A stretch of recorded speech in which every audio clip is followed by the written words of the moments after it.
decentralized, what are the economic stakes related to decentralized identities? And I have to be the timekeeper, so I will be very strict on that.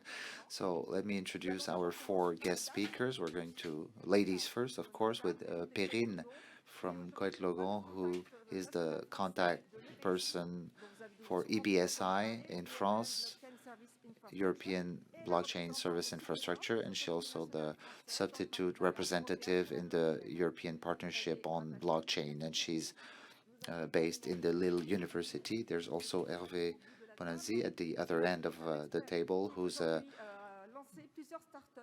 who has set up several startups in fintech and cyber economy and developed expertise in blockchain and digital identity, and he's today the executive chairman of ARCHIPELS. We have other purely French, not only purely French expert, but European expert, Norberto Oxalo, who has a double qualifications as an IT engineer in France and Italy, specialized in the field of trust-based services or trusted services and digital identity, and his role today is business and sales developer in the subsidiary CertEurope from the Italian group InfoCert. And we also have an expert from over the channel or even across the Atlantic, who's also a French speaker, Pierre ROBERGE, a Canadian independent expert with over 25-year experience in digital transformation and digital identity in particular. He took part in significant rollouts of citizen digital identity, and today he's the co-founder of the Canadian Identity Lab and still member of the board of administration. So we have 4 world-class experts, European and French speaking, to address the different questions, Francophone, to address the different questions we're going to look into today. So what questions are we going to look into today? So questions regarding the economic aspects that are different depending on the different identity models. Let me remind you that since the 90s, we've had different identity models. Some were issuer-centric, state control based on PKI, and others were user-centric. And then we moved to identity federation models, and today we are in the world of sales sovereign identity, meaning decentralized identity. So we ask ourselves 2 questions. Is it likely to be more economical than public-based identity, or would it be better to use federated identity using standard protocols like OpenID or IDC? Another question regarding the stakes of the decentralized identity universe to be more economically attractive. So quick reminder, last year I facilitated a roundtable on digital identity and with Pierre ROBERGE, and we concluded on the fact that privacy was not about technical implementation, but also governance. And we will see in this roundtable, to address the second question, that governance has a huge impact on the business model. But we will try to address the first questions, which is quite tricky. So first, we need to understand the differences in the different models, and I'd like to turn to Roberto for this. Roberto, today, can you describe a little bit the model, what PKI is, and which business models are related to PKI and certificates? Thank you. So hello, everybody. So today I provide my experience in Europe, CertEurope, which is a qualified service provider in Europe, who has already gone through this evolution course from managing identity in a centralized manner to go to a federated identity management model and end up with solutions and products of management of identity in a decentralized model. So we start from, so what is the core business of a service provider? and it's based on a public infrastructure. So you see in the middle of this diagram, you always have the certification authority. So it's a model where in the middle, there's the certification authority that has the role of interacting and establishing trust. And then you see communication from a user, so we call them a certificate owner, want to send data to a recipient. So before that, they need to issue a certificate to prove their identity. The certificate holder can be a physical person or an artificial person or a website or anything, but we need to have a suitable certificate to evidence your own identity in the digital world. And to get this certificate, you need to go through a registration authority that will validate and send the go to the certification authority that will issue the certificate to the requester. Once the authentication is in place, the person who's going to receive the data to verify that communication comes from the right person, so they can verify this kind of information on the base of a repository, using a repository to see if the certificate can be valid and validated. So for validation, we need communication with the certification authority. So you see the role of the certification authority is central in this model. So thank you, Roberto, for this first introduction. And today, a second question. It raises a second question. Is this model adapted across the lifetime of an identity card that is 5 to 10 years or a digital identity system? It's a very interesting question because today the certificate normally has a lifespan of maximum 3 years. However, the pieces of identity that we are used to using are valid for 5 to 10 years.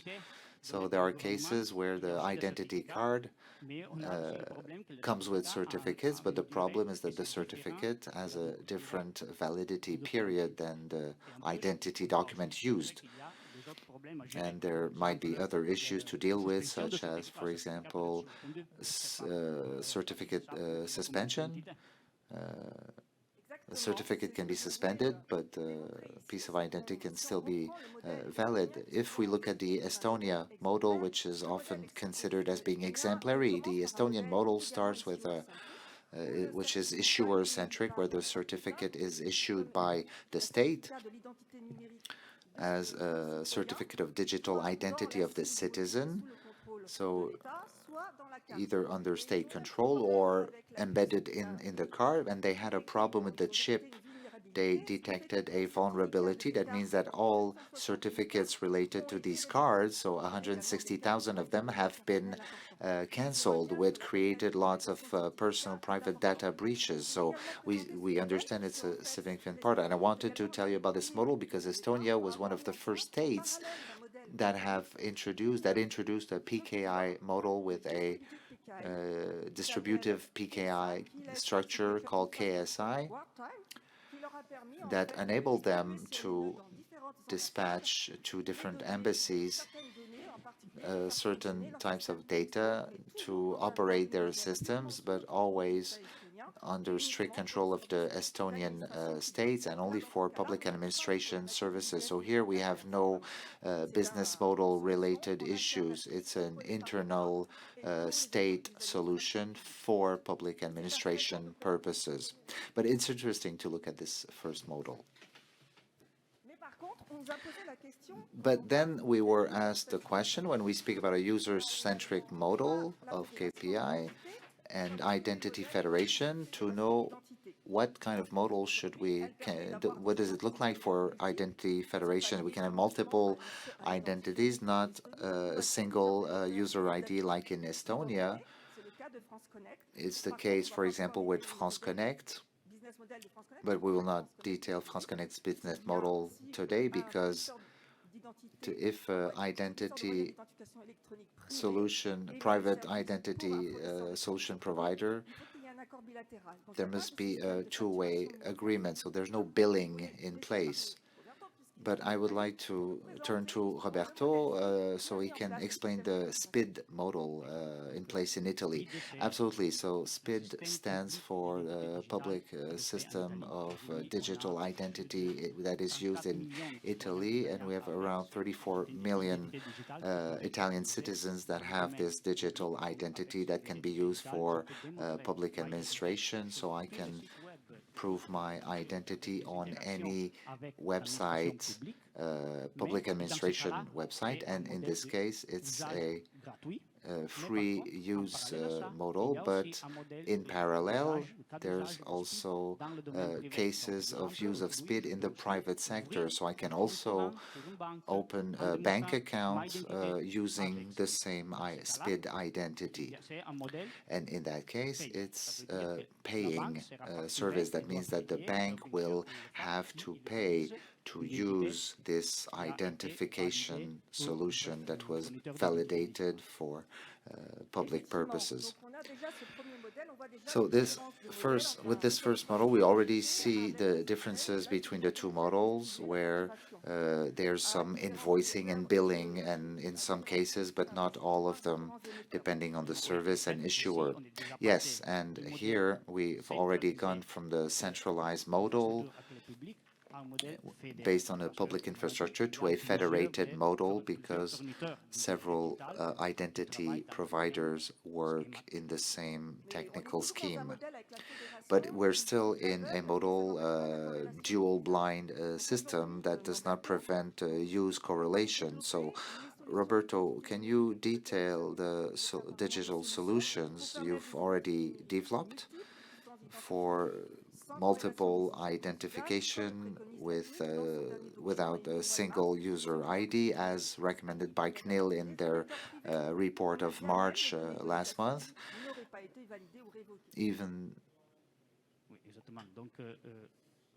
So, as I said, we saw the evolution of the different systems from a centralized PKI system to a federated SPID system, and where we are today with a fully decentralized solution to change the scheme completely. We have the holder, so that's the user, that is central, and there are many different economic models that can be put in place with this model. And this model is based on the self-sovereign identity principle, and there are many reasons to use that, but from an economic standpoint, and that's today's question, the change here is that we no longer ask the user to pay to identify himself or herself. This is what we call the system called verify, so where bank or any business asked to provide a service can validate identity based on attributes related to identity, and it is the bank or the company that pays to use the solution, and they pay the issuer. So the issuer is the entity that produced and validated the credentials to the holder. So you've implemented a solution based on this kind of architecture. Yes, we started developing this solution 3 years ago, and today it's we're not talking about the future. We're already in production with banks, with clients who have already adopted this system, and we are working on the invoicing of this solution. So today there are solutions that allow us to distribute, to invoice, to charge or not in a decentralized system. So this so I'm going to now turn to Pierre to maybe go deeper into details in terms of structural cost and business model, depending on the governance type used for decentralized identity, because you have experience of that in Canada with a public system and another one more private system. So what is the cost structure like? Thank you, Natalie. So yeah, I think that we can look into the cost structure. There are three main categories. The first one, we'll talk about infrastructure cost, operational cost. We're talking about implementing a network, and we also talk about blockchain or decentralized regis. So different technologies can be used, and it's not necessarily blockchain, but it is often a blockchain that brings an idea of repetition. It's a way for organizations to connect, and it's a way to, I'm sorry, it's a way for companies to connect. It's not all companies that are allowed to write, and particularly in the case of public sector areas, will grant this possibility and will open and grant access to all companies that want to take advantage of this. So in other infrastructure costs, we are going to mention the wallet, as you call it in France. So this important cost, the last mile of the spend is most often like cell phone. They have two main revisions per year, and those costs are pretty major. So I invite you to take that into consideration, and in order to understand what we've been tackling within the mobile field. So that's a very important cost. I want to come back on the blockchain. It's a way to distribute the keys in an automatic way to recipients. The recipient can be an individual, an organization. You can have different roles, different types, legal types of recipients, but it is a way to distribute those keys without having a single trust route. So for example, a key or a document was revoked. This approach is reduced greatly in terms of management. The second big category, I call it usage cost.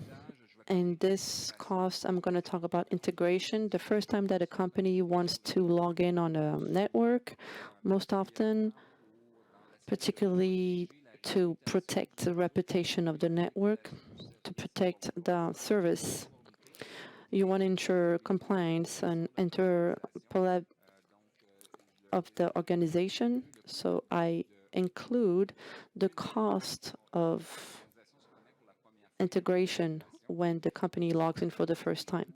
And after that, you have costs that are rather minor in terms of verification. Third big category, and is probably the most important one, it's often the governance costs. So in governance, you have to tackle the security. How do you protect your network reputation? How do you put on the side the people with the ill intent? For example, in Canada, you had countries that were friends, but they became enemies because we don't want to deal with them anymore. So how do you want to get out of, push away the stakeholders are undesirable? It could be organized crime or legal aspects. You need to know how to handle those in a decentralized area. So that it's important to do it well, and it's important to do it consistently with the stakeholders. I talked about in the governance, we talk also about trust levels. Not all stakeholders have the same level. So for example, if you have a driver's license, you have a higher trust level than someone that has a library card or, subscription card.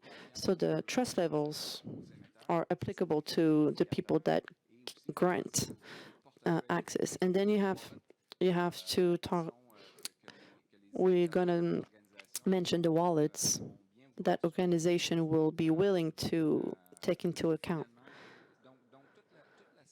So the governance aspect and the protection of the reputation, because if our users lose trust in the network because it is known to be used by criminals, or the user thinks that he's going to lose control of his information, it's going to be, really bad. So the difference in the modulation of the cost, the investments of the model, if we talk about a public model, or, I'm sorry, the operators are private or public, investment will be different. So these are the three main categories that we can identify in a project.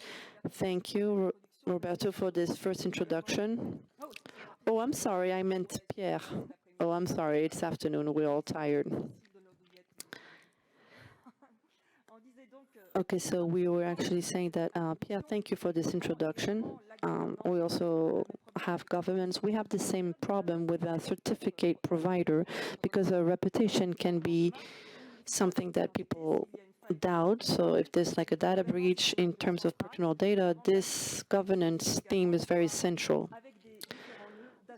So with different nodes, we want to be able to have better recovery cloud. So in the public sector, there's no problem of business nodal, for example, like in Estonian. In the private model, we need to be able to bill this service. So how do we do that while keeping data privacy? I want to go back on a point. So we think that if the public,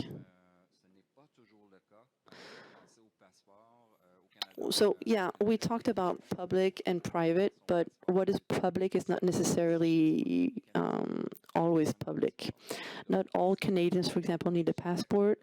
It's a lot more selective. There are cases where it is not inappropriate to require a fee for a user, but that would be very difficult for governments to make money off of citizens. We cannot really take that Facebook model, right, or the GAFAM. So it's going to be case by case. If we get back to organizations or operators, private operators, we're going to see most often like cost in terms of connection. There's an onboarding cost to bring an organization on the forefront, and then you're going to have costs related to verification. For example, a freeway. If we think about the service and how there is an exchange that exists, like transport of information, like information transportation, as I could say, it would be appropriate to require a fee for the verification. And there are also cases where we can see billing in terms of emission. So the usage there would be solely professional. So there will be a professional that want to emit an attestation, or a professional person that wants to have access to new servers using his digital credentials, would be ready to purchase, to have this ability in the same ways as a road warrior, for example. Those people that travel a lot, they have this document that enables them to like travel faster, right, in passport control and such. The second model that is relatively, it's actually different, but it's very different. It's the cost of data shared, of shared data. So for example, the requirements for data protection, the type of information, depending on the type of information, you will be able to have different billing. So there's a way of, sharing the cost between users. An organization will be able to see, I have 1 million transaction and the network 10 million. So I'm going to take into account 10% of the cost. So we are able to separate those costs.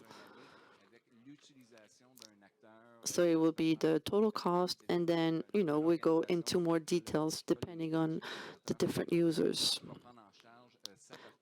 And then the end users will have his own cost that he can take care of. And we have something similar in Canada.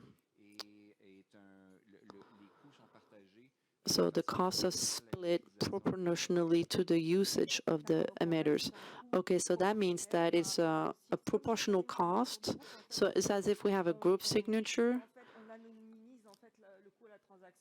The transaction cost becomes anonymous so that we can avoid a traceability, right? Yes, exactly. So you said that in general, in some premium usage, like for example, passport, yeah, it's the same in France. If we want a passport in France, you need to pay for a stamp, but other usages, for example, private data is available to everybody. We are allowed to access our GPD. And we also have, for example, when we need to access some certification, some websites are for free, like energy websites. And for example, we can have this document for free. For example, like a phone bill or electricity bill. So let's talk about like diplomas. For example, when I was required to provide a diploma, I went to the mayor's office, and I just show my ID and my diploma, and then they would stamp your diploma. That way you can present this. That was like a model of a free attestation of the diploma. So this will allow me to transition naturally with Perrine, who's going to talk to us about diploma certification on the in the digital world. So she works at the University of Lille, and she worked with them in a workshop of diploma certification. So can you please present this business model and how you support different costs?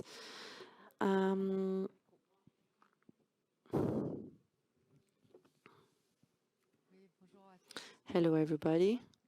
Is this okay? In 2018, I was working for educational ministry to see how blockchain could contribute to our works, and a lot of interest was based on the cryptocurrency, and there was a need of public transformation that was not on the university basis, but that was like the transformation of a paper.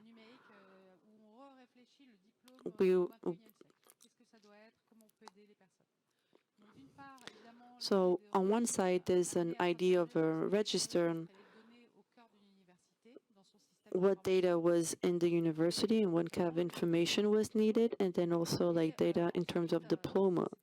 And that was like the register idea. And there's a 20 million students in Europe, 3 million in France. So it's a really big community. But the diploma is the end of the process and the beginning of a work world. So the main idea was to help citizens, because we are given a diploma when we leave the university. So it's really interesting to have that, because since then I always hear a story like the one you said. Even at 40 years old, you need to show at the mayor's office a proof of diploma and get a stamp from the mayor's office to, from something that could be very old. So that's interesting.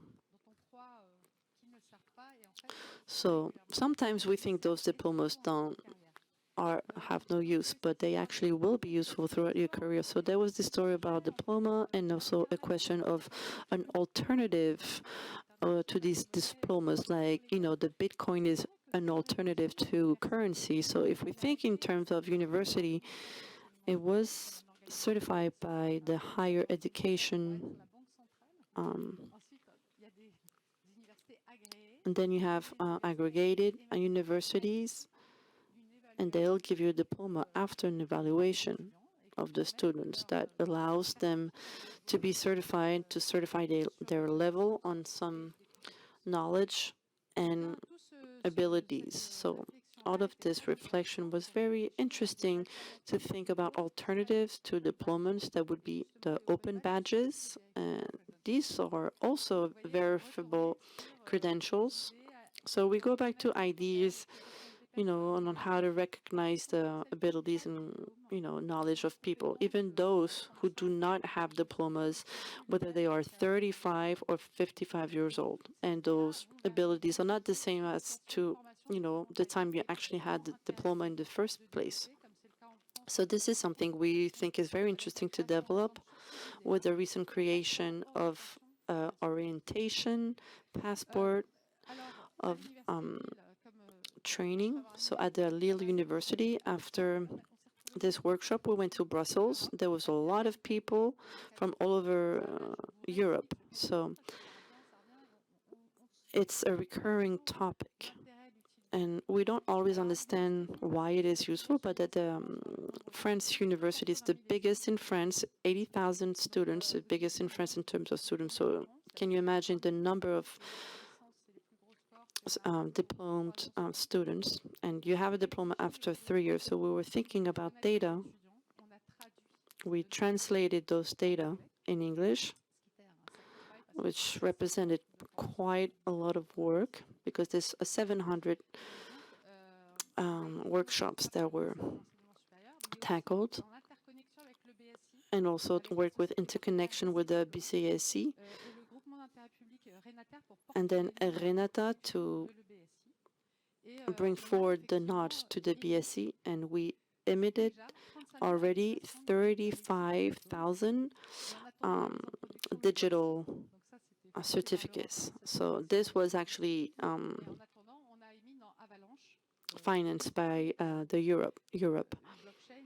So that was a very digitally sober blockchain. So since yesterday, for example, I hear a lot about like financial rights and all of this. But for example, a diploma does not have the same value everywhere. It's a very complex question that the European Union does not handle, and it is handled by Bologna, a Bologna Treaty that is actually 25 years old, that makes it possible to go forward with certification process. So we, mentioned the credits in terms of education. So for the economical model, it is still in the starting phase. It's an ongoing process. This is something that needs to be a European wish. So we are really excited to see this trusted infrastructure allow everybody to get their diploma, to have it being verified by an employer. So I'm going to sum it up. We have the organism that is going to put the certification on the university, and we have the citizen that finished his studies, that has his document, physical document, that can have this verified by anybody at any point of time in his life. So this is why this is very interesting. So it's not superior universities that have to handle this. It's actually going to be a third-party blockchain that is trusted, that can actually work with that. So it is economical because the paper model today is very specific in terms of like paper quality. It's like bank checks, banknotes. You need to print it and send it and ship it. So we had an example in Djibouti, when they had the link. We'll do the first test in the e-wallet this year, still with BC Diplomas company, right? We have other requests, and we'll try to do the most we can with the e-wallet. So that was verified over there in Djibouti, and I have to say, I looked at the statistics yesterday for 35,000 certificates. There's already been 60,000 from 132 countries. So it is pretty efficient and quick, and it has the same use as if you were using paper, but you do not need a French government agency to actually check it physically. So thank you, Perrine, for this introduction and this beautiful project that shows a Web3 roadmap. It's going to be European and also probably global, so that everybody can work within Europe or in the world. This is a European consortium project led by Spain that integrates social security diploma so that someone can work from one country to another. So today, does that model of interoperability and trans-border, could this be accessed by different types of model or different economical models? I don't think so, because the blockchain allowed a lot of people, dynamic and enthusiast individuals on the main idea of this. I see the head of my department that, so there were like a lot of people in my university that worked on this.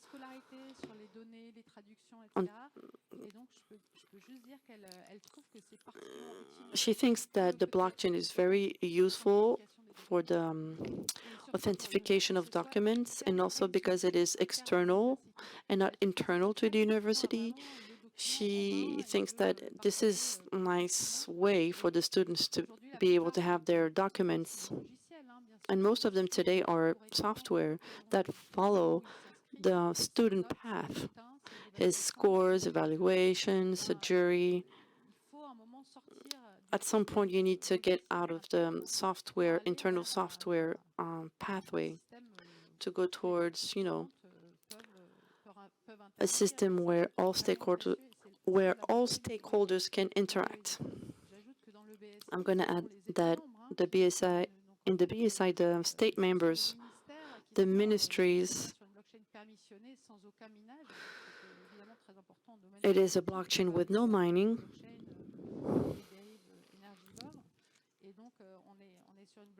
So we are on a blockchain BSI handled by state members, and that would give certification to the people that will handle those. So the BSI have a certification level institution.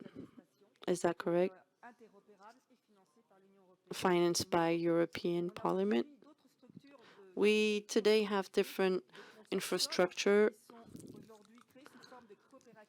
that are created as cooperation, like FeedInit, like in Finland. So they were already co-financed or in the process of being financed by Finland and Germany. And those two corporations are already integrated in the large-scale pilot in a usage case of a payment transaction framework. This WC for the European wallet also tackles, and that's actually one of the only ones of the moral person identity with the participation of Infograph and ARCHIPELS. So that allows me to make a transition and question Hervé, can you indicate your implication in this project, WFAC, and how a business model can build itself in a different way that we mentioned earlier, because you obviously have budget limits.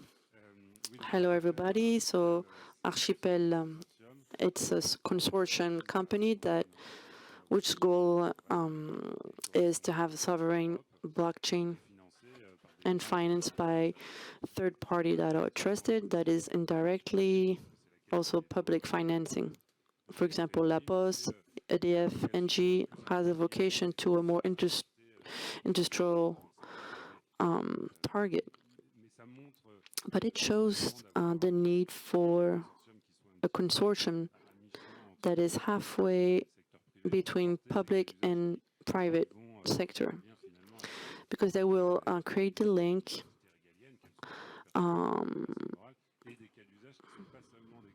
use case that are not necessarily private or public, but a use case that are interaction with private financial entities in all areas, right? So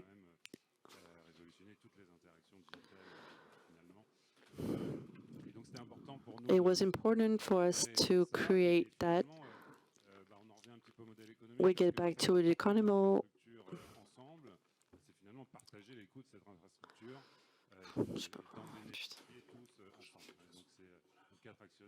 Aujourd'hui qui portent ça et qui ensemble aussi partagent les revenus finalement et partagent les revenus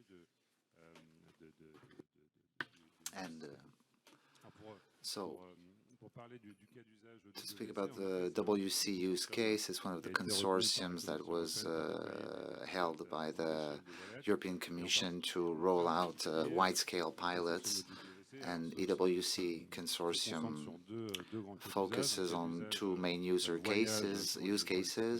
So traveling for citizens, and another one more oriented towards artificial persons, because we tend to forget this public and wallet projects, but the regulation specifies that we must also include digital identity of artificial persons in wallets. So what we are developing in partnership with Infogreffe to extend it to Europe and this transnational pilot project, it's a wallet for artificial persons with authentication sourced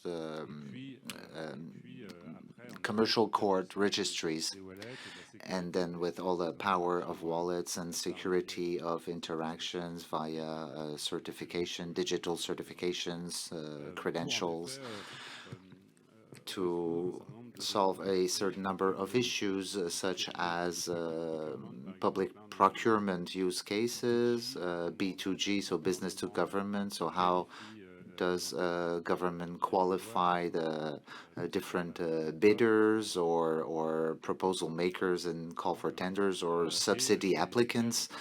And B2B interaction cases regarding customer insights, supplier, customer knowledge, payment. So we are going to integrate this kind of workflow in the wallets on the base of certified information in the form of verifiable credentials that will be exchanged between organizations. So this will allow us to test those use cases that are company identity centered, and also in the EWC.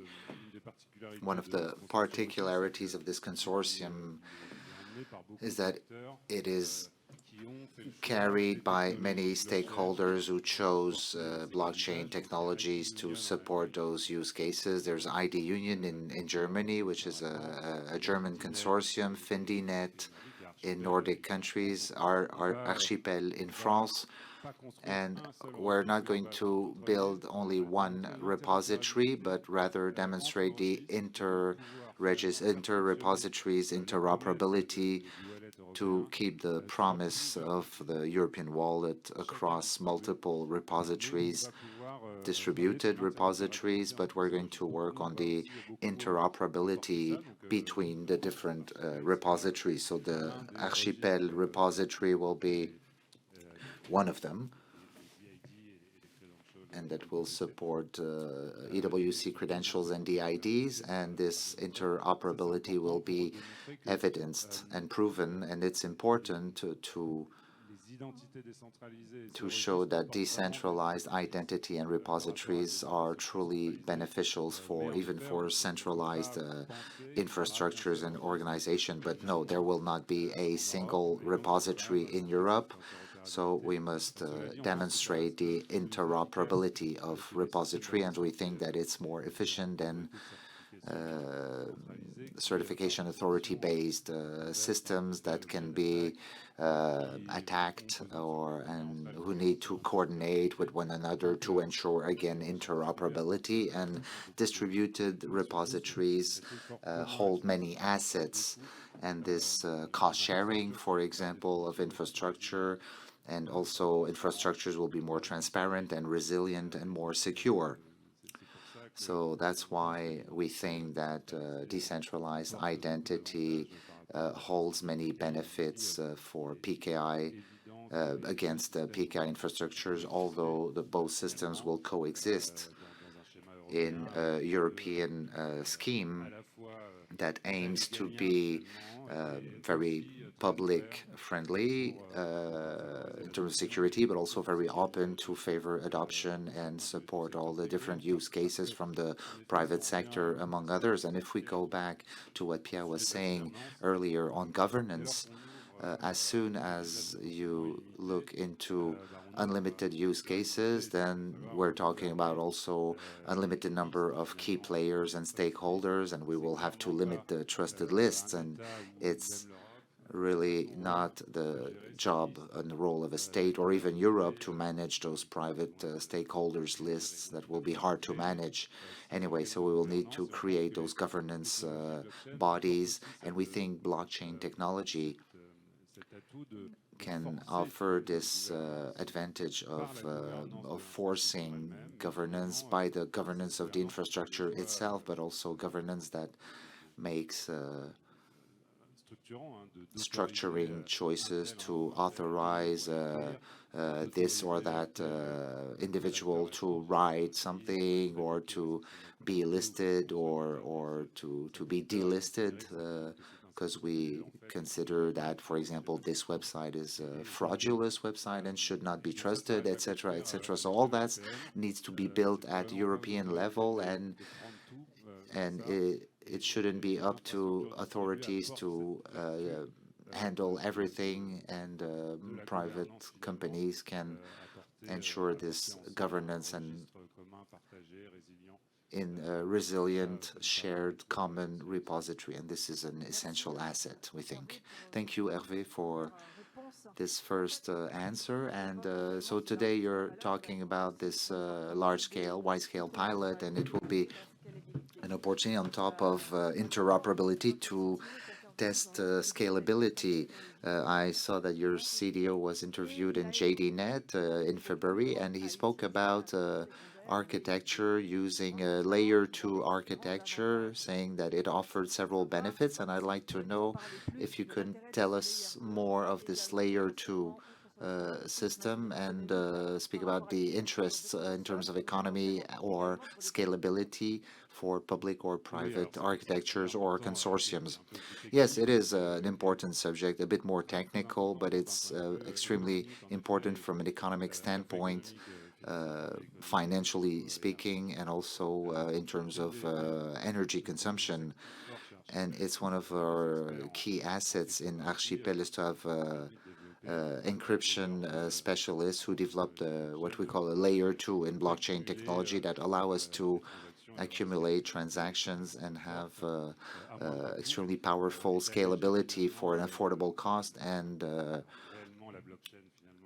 streamline the blockchain itself, what we call layer 1. And it allows us to have much lower consumption and much greater energy consumption and much greater energy power efficiency.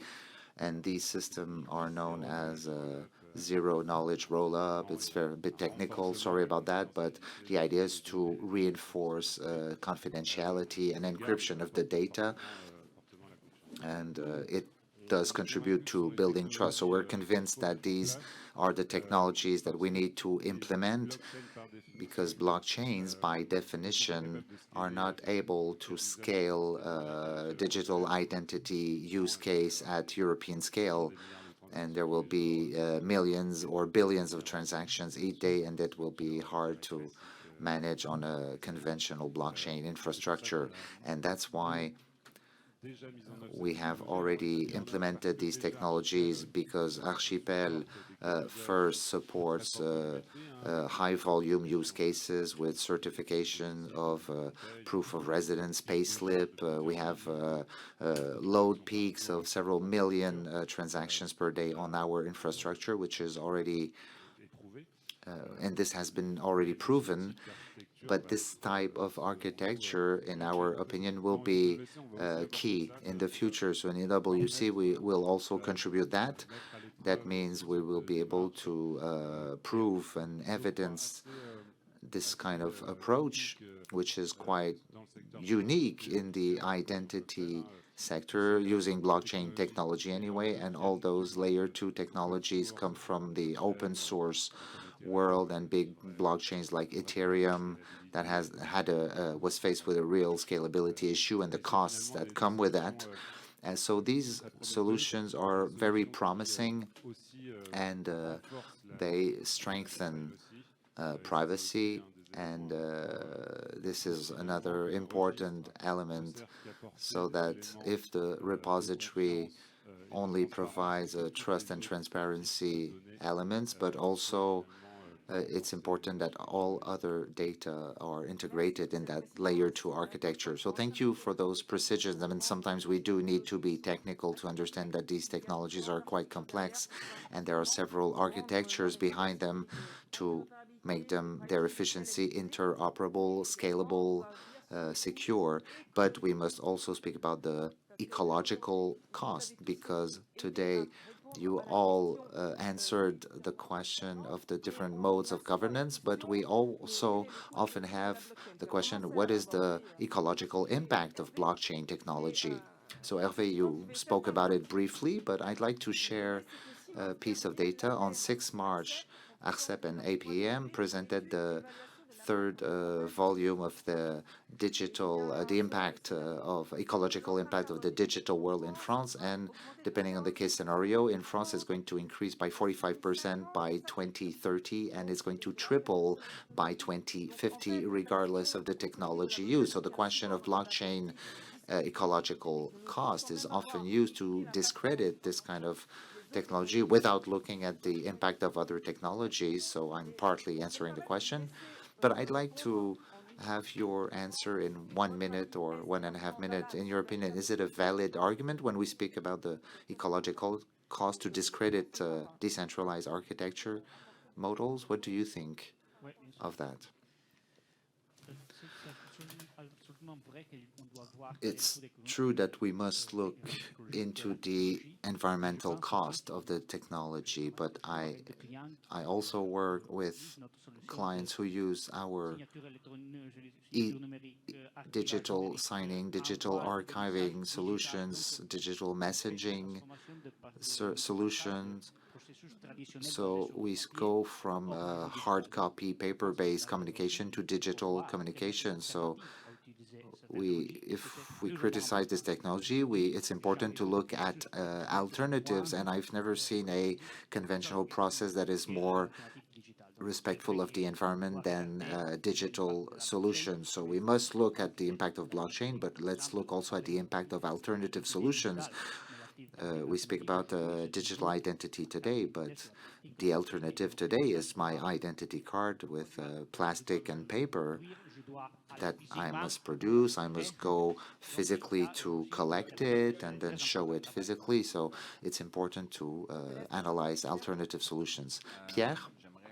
I would like to speak about the case of technologies that are adopted by 3 Canadian provinces, accounting for 75% of the Canadian population. First thing, blockchain gets a lot of bad press, because when we say blockchain, we think Bitcoin, and everybody took time and tried to understand how it worked.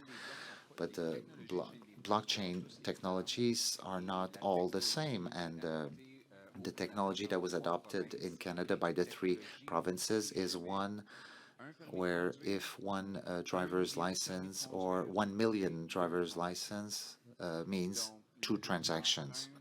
So the footprint, the carbon footprint of that is next to very low in the choice of blockchain technology. So we chose blockchain technology that has a very low carbon footprint. Very good example. Thank you. Perrine, in the political group of the European Blockchain Partnership, it's utmost priority to constantly think about it and think about the future, even though member states opted for a blockchain that has the lowest possible carbon impact. What I have in mind often is the amount of data shared and what really weighs in our data center. And I saw that H might be a future solution to reduce this carbon footprint, because it's a way to verify that a piece of information is true without having to share and reshare large amounts of data. So that's what I have to say about this. People are not always curious, and yesterday I spoke with a PIX group which teaches the digital culture and digital skills in France, and we were speaking about blockchain, and they said, well, students know about cryptocurrency, but they don't know anything about blockchains, and you need to be curious to realize, to look into the subject and be able to differentiate the work proof from the stake proof. Tezos is a French champion that optimized this kind of solution a lot. So it's important to constantly speak about it and communicate on it, to educate people for those who are not aware of that. And the last response, Hervé, with layer 2 technology, but I'm totally in line with everything that's been said so far. And maybe just to sum up, these digital identities and decentralized identities only offer ecological benefits versus alternatives, offline, hard copies, burning fuel to go to show your car. So we use technologies. If we have chosen those technologies, of course, their power efficiency and ecological impact was a factor in the choice. And as they use less energy, we make sure that they use carbon-free energy in green data centers, and that's extremely virtuous. But we must indeed make that effort and not go with more power-hungry providers. And the decentralized model, Web3, if we generalize, is extremely virtuous because it's meant to give control back of the data in a wallet and limit its sharing, or only share evidence as a cryptographic age that is very light versus a complete document, and to minimize also the duplication of data across different services that we use. So it's going to take time, but we can imagine that we will have a much more power-efficient digital activity thanks to those Web3 wallets, because we will duplicate less data across Internet, where today Internet is a huge mess of data duplicated thousands of times, because I constantly forward the same data to 1,000 destinations. So that's a really powerful virtue that's hard to measure, and we often forget it. But this Web3 technology, blockchain technology, allows us to save a lot on data duplication by giving proof only once and not having to reproduce and avoiding duplication. So if I hear you, so decentralized identification, Web3 is 9, allows to interoperability of proof under the control of the users. And an interesting subject for next year maybe is to couple that with the emergence of help computing, leading to Web 5.0, where we will distribute those famous H's not on cloud-based technologies or data centers, but rather on existing clouds, those of town halls or private organizations, or why not on our laptops or smartphones or boxes, to share the processing power. And the same goes for the heating solutions we use at home to heat our homes in winter in this climate crisis. So I hope that these talks have allowed you open your eyes or allowed you to understand better and don't be a blockchain skeptic. Are there any questions? Is there a question? Imad?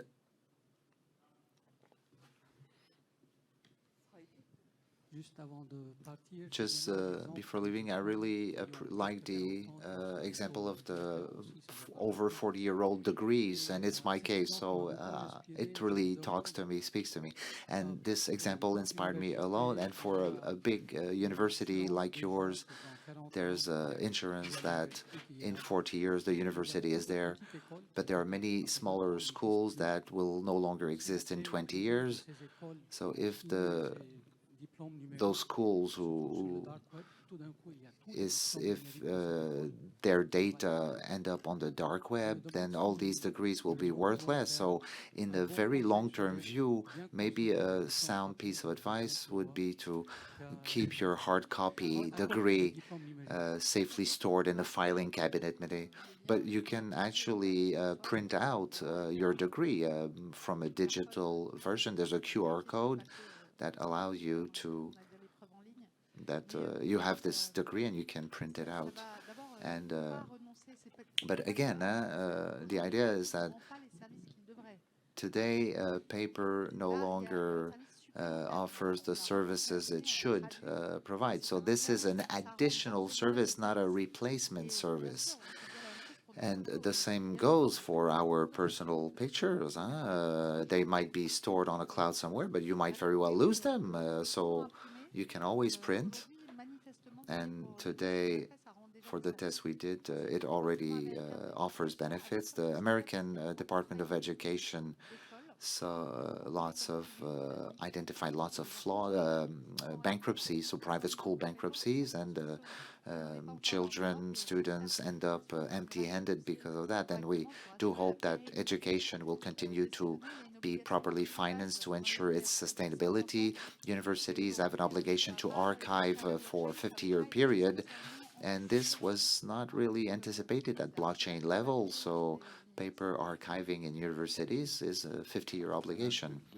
And a second point, Imad, even if the private key was compromised in 20 years' time, it doesn't mean that the thousands or hundreds of thousands of degrees that have been issued will be accessible on the dark web. In a decentralized model, there is no personal information in the blockchain.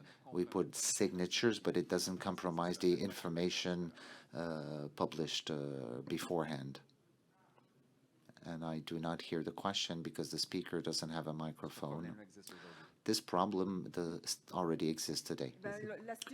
So the tip here is to have a certificate for the issuer and verification of the issuer from its certificate and artificial person identity that INCYBER is going to test. And to connect with a paper document, you add electronic stamp, visible electronic stamp with the URL that leads to the DID, and you have the digital paper and digital solution. Isn't that a beautiful conclusion?